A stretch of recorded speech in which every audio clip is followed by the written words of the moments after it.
అధికారంలో ఉన్నప్పుడు ఇటువంటి సందర్భం వస్తే మాట్లాడే ధైర్యం ఉన్న గతంలో చేసిందా అధ్యక్ష? ఈరోజు ధైర్యంగా మాట్లాడుతున్నామా?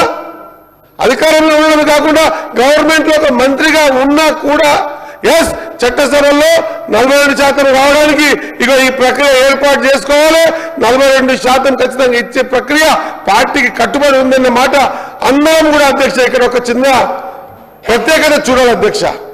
ఢిల్లీలో జంతర్ మంతర్ దగ్గర కూర్చున్నప్పుడు బీసీలను ఒక్కటే పోలేదు అధ్యక్ష, పార్టీకించి బీసీలను ఒక్కటే పోలేదు. ఎస్సీలు బీసీలు మైనారిటీలు అగ్రవర్ణాలు అందరం కూడా పోయి అక్కడ కూర్చొని ధర్నా చేస్తాం అధ్యక్ష. ప్రతిసారి అదొక్క మాటనే ఏంది, ఖచ్చితంగా రాహుల్ గాంధీ గారు ఎందుకు రాలే, అట్ ద సేమ్ టైం మన ఖర్గే గారు ఎందుకు రాలే? అధ్యక్ష, ఏఐసిసి అధ్యక్షులు ఖర్గే గారు రాహుల్ గాంధీ గారి ఆలోచన, వాళ్ళిద్దరి ఆలోచన విధానమే ఈ రోజు చట్టసభల్లో నిక్కాసుగా నిలబడి 42% రిజర్వేషన్ కోసం పార్టీ కట్టుబడి ఉంది, మేము కట్టుబడి ఉన్నామని చెప్పే ధైర్యాన్ని ఇచ్చింది కూడా ఆ నాయకత్వమైన మాట మరొకసారి గుర్తు చేస్తా ఉన్నాం అధ్యక్ష.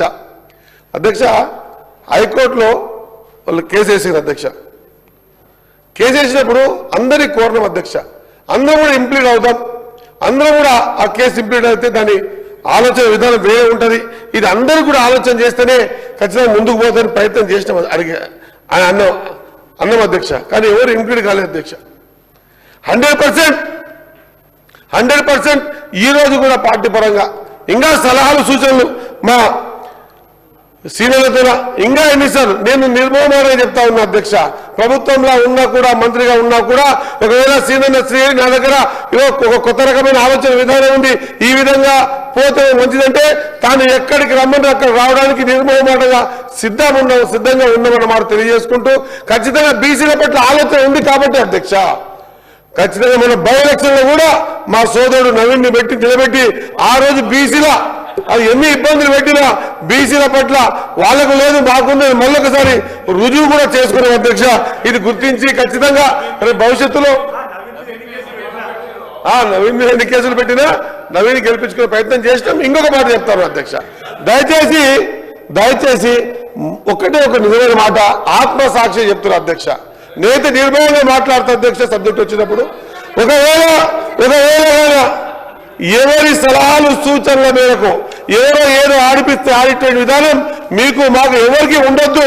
ఖచ్చితంగా మనం ఒకరి బుట్టలో పడిపోతే ఇంకెన్నడికి కూడా బీసీల పట్ల మనం ఆలోచన విధానాన్ని చంపుకున్న వాళ్ళం అవుతాం. కాబట్టి నిర్భయంగా ఎక్కడికక్కడ బీసీల విషయం వచ్చినప్పుడు ఖచ్చితంగా నిక్కాసుగా నిలబడి మీరు మేము మనమందరం కలిసి పోరాటం చేస్తేనే తప్ప భావి తరాలకు భవిష్యత్ తరాలకు బాటేసిన వాళ్ళ అవుతామన్న మాట గుర్తు చేస్తూ మా సీనియర్లో ఇంకేమైనా సలహాలు సూచిస్తే నిర్మూలనే చెప్తున్న అధ్యక్ష. వేదికలో సభగా చెప్తున్నా సీనియర్ని ఎక్కడికి పిలిస్తే రావడానికి సిద్ధంగా ఉన్నామన్న మాట గుర్తు చేస్తూ ముగిస్తా ఉన్నా అధ్యక్ష.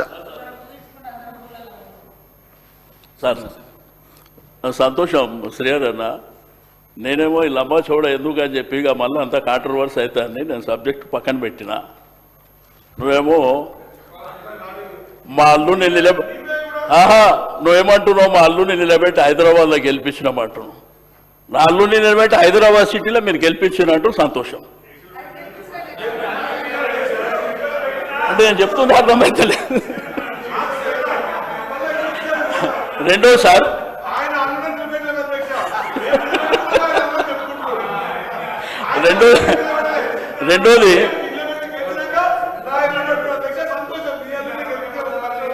రెండోసారి నేను శ్రీధరన్న కూడా చెప్పినా మీకు కూడా చెప్పింది సార్.